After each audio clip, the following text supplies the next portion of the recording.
Yeah, good afternoon once again. And yeah, I want to talk about ensuring compliance with interlocking by using interlocking and the benefits which are deriving from this. And yeah, let's have a short view on the agenda. What kind of risks we are typically facing if you are not compliant with specifications? It's maybe interesting.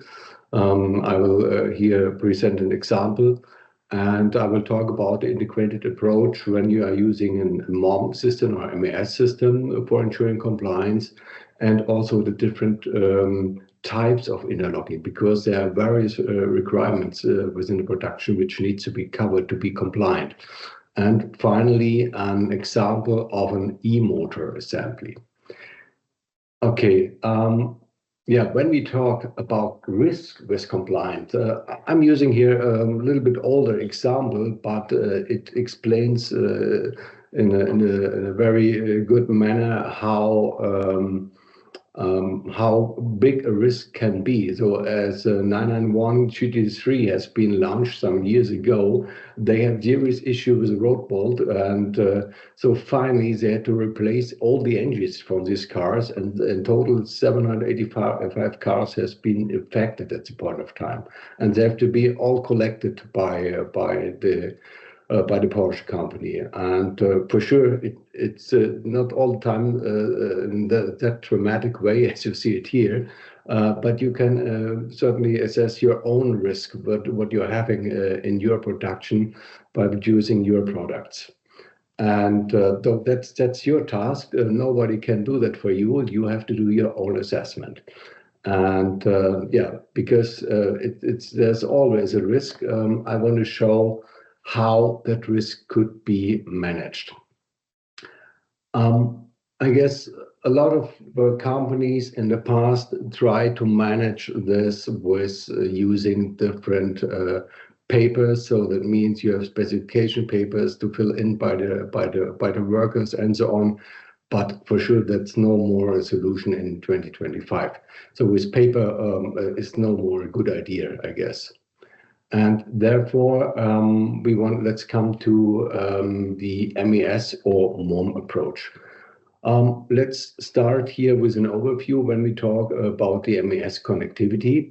In the overall integration concept, you have usually an ERP system in place where you get the relevant data. So that means specification is also the bill of material, it's a work plan, it's a recipe, and some specific attributes you want to use to achieve the production in a compliant manner. And those data needs to be downloaded in the MES because the ERP system is most of the time not able to interface directly with the machines. Therefore, the master data and the specification data to ensure compliance has to be downloaded into the MES, in our case, into the iTech MOM suite. And then you must be able to map these detailed requirements down into the machine integration.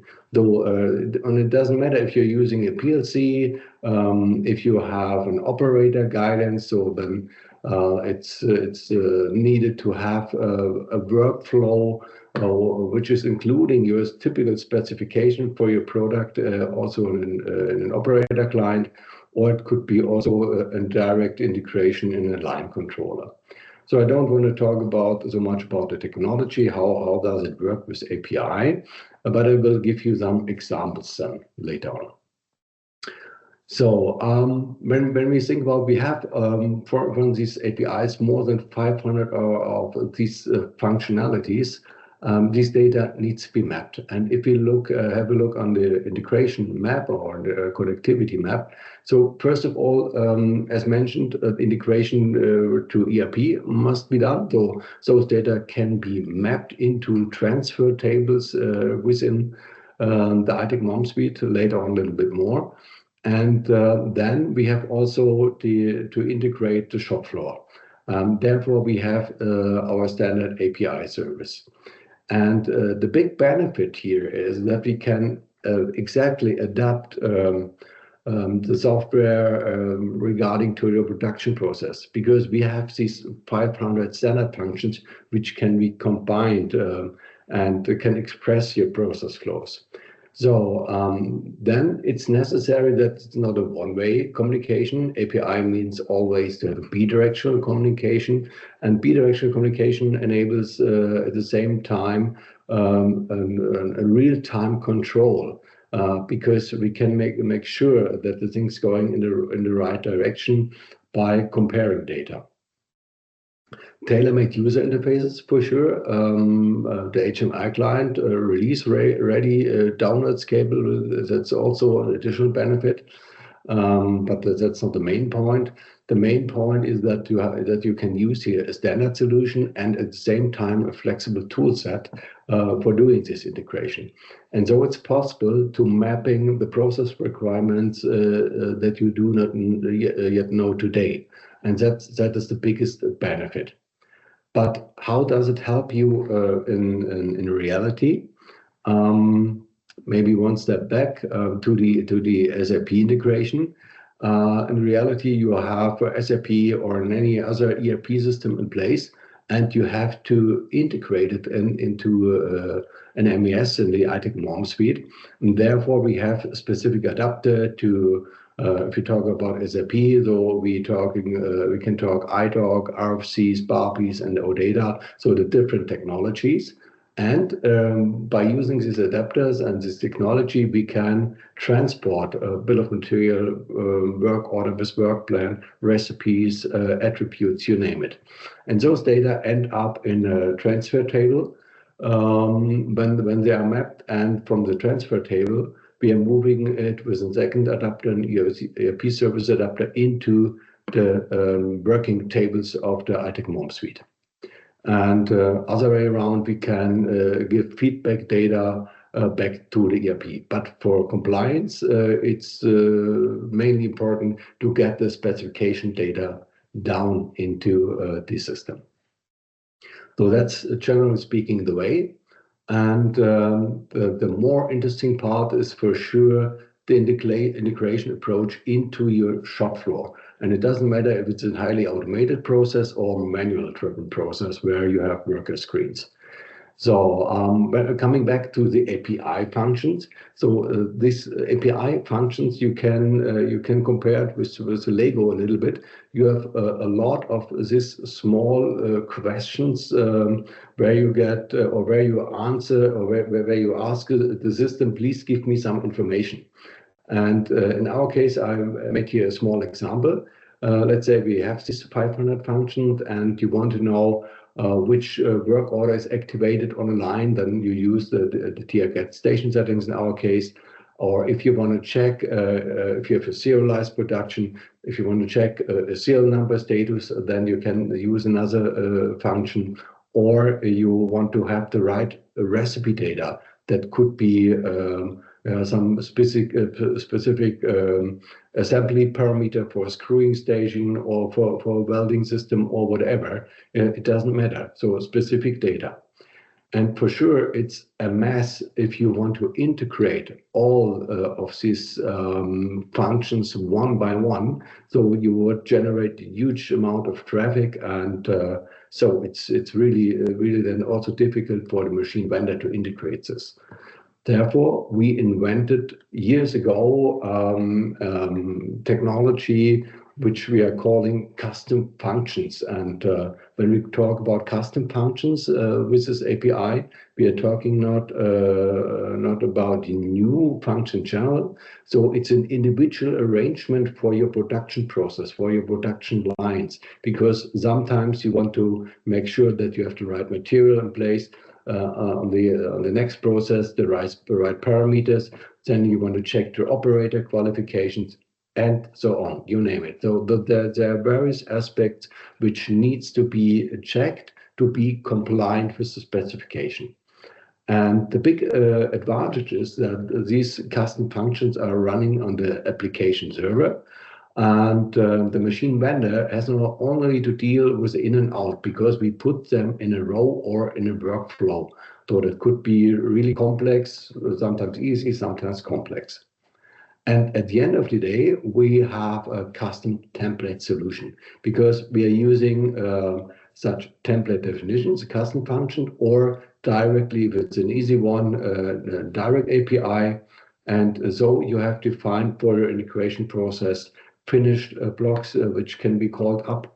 You have less complexity for the integration because the workflow itself is encapsulated, the functions, and for sure you can export these definitions and put it to the next server, the next instance. You can modify it. It's controlled by a revision. So you can also have an overview about the changes. And finally, you have less test implementation costs and you have achieved a standardization for the plant integration.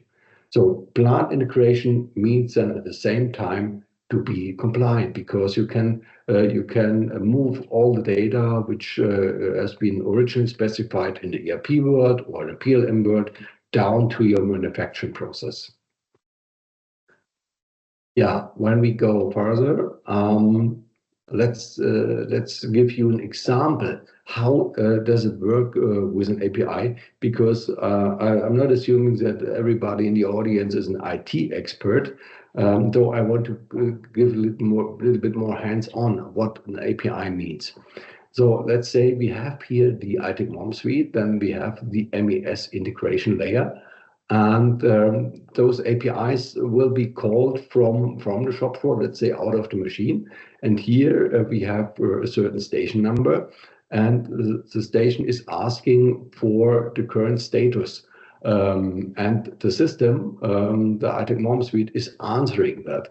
And it says, okay, on this station, the BOM version 2 for the part number MG01 with work order number 42 is active. So then we know exactly what kind of product should be produced here. And then we have, or let's assume we have a serialized production. So that's for sure another important thing or precondition to establish a compliant production. The next step here, we are asking for the serial number state to make sure that this serial number is allowed to enter this process step. And then we get again here with API function output, log state 0 says everything okay, or serial number state 0 says everything okay, and yeah, we can go forward here. And in the next step, we execute a test or assembly or whatever, and we are booking the state with the serial number and say, okay, everything has been executed on the station in a proper manner. So that shows we have always a bidirectional communication and we are taking control of what's going on in the production. And this control is taken by the MOM system and no more by the PLC, because the PLC, if it's a PLC control process, is asking for the right content. And that's the big benefit here. Yeah, finally here the answer, everything okay. Status booking has been made in a proper manner. Okay, then if we talk about the different types of interlocking, I would like to give you an idea what kind of compliance management directions are available, because there are different challenges and also different names. So compliance is another word for, we call it also active traceability, because we are not only collecting data, we are making sure that we are doing in the right way and we are following the specification when we are running the production. Or digital poka-yoke is also a term which will be used sometimes, or easily interlocking. So when we talk about compliance, we talk about active traceability, digital poka-yoke, and interlocking. And for sure, there are other definitions in the market. The possibility of recording of all semi-finished and finished products produced with a unique serial number or batch number container with exact identification, verification, documentation in compliance with all specifications. That's what we are understanding when we meet compliance. And compliance can be done if you check work step. So let's assume you have a serial number based production The product gets at the first step a unique ID. Then you can follow the whole process and you can check if the last step or previous step has been fulfilled in the right way and the serial number status passed. Think on optical inspections, because you cannot see on the product if an optional inspection really took place. So, but the system knows because it has the information via this API integration. Next thing would be for sure the material. So we are using unique materials bins as well in our system, and therefore it's only necessary to scan each material box or each material bin, the barcode on it, then we know exactly what kind of material is in, so with the part number, what kind of material lot, what is about the status of the container. Maybe it's locked for some quality reason. Opening time would be another thing. So if you have a dispenser and you have glue in it, so sometimes it's relevant that you control the time, because you can process this material only for 1 hour when it's opened.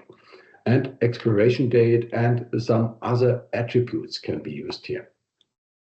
Tools are very relevant. So the correctness, the use of cycles, when it has been maintained last time, is it still the correct tool you want to use, or a test adapter or whatever. So that is also a part which needs to be registered on the station, and the definition is usually also made in the ERP system and aligned to the work step, so we can make sure that the right tools will be used as well.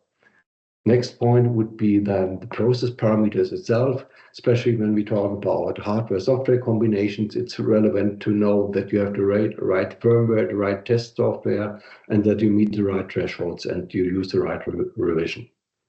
Repair loops would be another example. So which parts are allowed to repair, how often you can repair or replace a part. And it ends up with packaging. So you want to make sure that you are only pack parts which have the status pass into a shipping box. Timers in general can be executed, or attributes in general can be added to every data object and can be used for individual interlocking definitions. So that hopefully gives you an idea what kind of compliance aspects could be managed with an MES system. And if we go now to an example, here I want to go a little bit across the complexity why compliance management is necessary. And I picked up here an electric motor assembly as example. So typically you have in the motor, when we talk about the main components, you have a rotor seen here, you have a stator, and you have a control unit, which is doing the management of the whole e-motor system. And so looking here at the rotor assembly, you see you have here 1, 2, 3, 4, 5, 6, 7, 8, 9, 10, 11, 12 steps generally, and you have different requirements. You are starting with serialization or batch tracking. You have maybe program specification for cleaning. You have recipe parameters here for the assembly of the magnets. You want to take care for the batch. You want to know which batch has been used. You're setting data per pocket here. By the glue dispenser, as mentioned before, you have the cure times. Then maybe a tempering oven you are entering. Then you want to know the temperature curve, which was effective at the point of time when you come through here with a rotor assembly.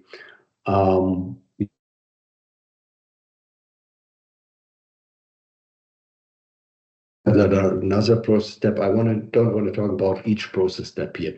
You can imagine that you have to manage here a lot of compliant tasks. So same we have when we go here to this data assembly. So here we have to load the carrier and have to do the warming. Again, serialization and batch tracking. We have again recipes. We have again tempering, temperature profiles for tempering. And we have to do some inspections here, measuring again, and so on. Also, amount of data which come up here. And for sure, also the electronic control unit, where you have also a lot of production step, starting with lasering here of the unit number and yeah, the typical electronic production process. I will not jump here into every detail, just to give you an overview. You have SMT, then you have a pre-assembly, a final assembly, and then you have a testing area usually. So also a lot of steps which need to be executed. And to summarize it, so only from this data, we have roughly 1,500 to 200 measurements, a certain amount of raw materials, same for the rotor, and for the ECU, even more. So up to 8,000 measurements, and the complete E unit itself has as well also measurement data and some additional raw materials. So in total, that means we have to manage up to 9,000 to 14,000 measurement data, and they need to be compliant with the specification. And also the right material has to be used. So that means up to 170 raw materials, and in total 10 to 20 units of sump assemblies, which has to be merged in the right way. And to show it now what the software can do, I will use this multi-level serialized production sheet, so to say, to explain it, what kind of data can be managed to make it more visible for you. Let's assume we start with the ECU, with the electronic control unit. You have for sure the part number on the semi-assembly and on the raw material, the PCB, the IC, the sensor. Then the products have a life cycle, so you're dealing with different versions.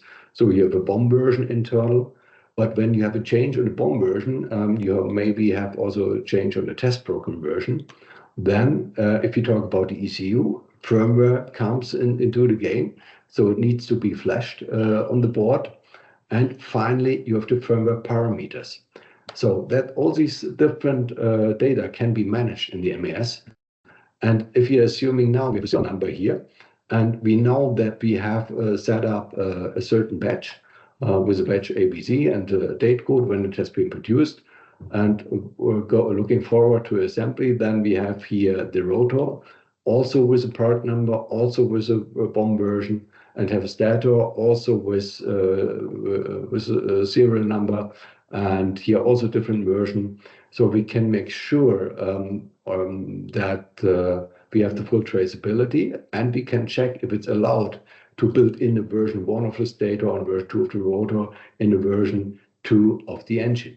So at the end of the day, we are doing setup check for compliance. We make sure that we have no blocked material used, that we have the correct test program, the right firmware, the correct production parameters, and going from the pre-assembly line, let's say from the electronic production to the final assembly, so that we can make sure that the status of all the serial numbers is passed. So that means they have done all checks in a proper manner, and then we can merge them into the final serial number. And another advantage would be then when we're thinking plant-wide, we make sure that we have not redundant unique IDs, and we can ensure that we are only produce functional versions, and that's the big benefit here. Yeah, we are almost at the end of the time for only 25 minutes. Yeah, generally, when we put all together, so we get or we gain a certain amount of benefits here. So we have learned that we have a complete process control by mapping the entire production process in one solution, in one MES system, because we have all the master data, all the specification data from ERP, from PLM, or for wherever. And that is the base to do the compliance management with interlocking. And for sure, we have as an additional benefit, we have the full traceability because we know exactly what parts has been used, what parameters has been used. And so we can really have the compliance with quality and product criteria specification. Not only process, also production compliance then is given. And for sure, that's also the base for analytics tools, because if you want to get insights by data analytics tools, you have always to build up the relationship to the master data, to the work order, to the bill of material, and so on. And for sure, by having with every booking a timestamp, so you have as well the basis for an overview about your complete performance management in the production. Yeah, that was the overview or regarding compliance management by using an MES or MOM system and interlocking. And I would be glad to receive questions you may have. And I want to thank you for your kind attention. Thank you, Andreas. I think this shows that compliance is not just a requirement, but also a competitive advantage. So thank you very much for this detailed presentation. I already checked our Q&A chat, and we do have some questions for you, and we still have time for some. So the first question would be, does compliance management help to manage product variants? Yes, for sure, because when we assuming that we have for every product a unique ID, and imagine that we always have let's say a work order related bill of material, work order related work plan, and specific parameters, so we can really ensure that different variants will be produced with the right parts, with the right parameters, and so on. So I would say compliance management and interlocking with an MES is a precondition to achieve variance management in a high complex environment. Because when we look years back, you have only to manage a little amount of variance. And right now, everything is going to be more and more individual. And so there will be different applications will be made to products. And so that's a base for variant management as well. All right. A second question for you would be, in your overview, it's regarding the overview you showed about the multi-level serialized production. You showed that traceability is displayed across several product levels, including test program version, firmware version, etc. And are these information only documented in terms of traceability, or can it also be interlocked against such information to guarantee compliance actively? Yeah, this data will be used to guarantee compliance because without or other way around, if you don't have this data, it's for sure only possible on a very high level, or let's say only on a work order level. On a work order level, you're never sure because you don't have the data in relation to the unique part or to the unique device. And therefore, it's absolutely in that way, in that manner. We still have time for one last question for you. What are preconditions for establishing compliance management with interlocking? Yeah, I guess that reflects as well into the last question. So when we follow the industry 4.0 thinking, where we have to give every part, every device a unique ID. So that means we have to have at least a batch number if you talk about a certain amount of products, or a better a serial number. Because only when we have such an identifier, we can make sure that the right data will be loaded for a process. like production parameters or the right test program will be chosen.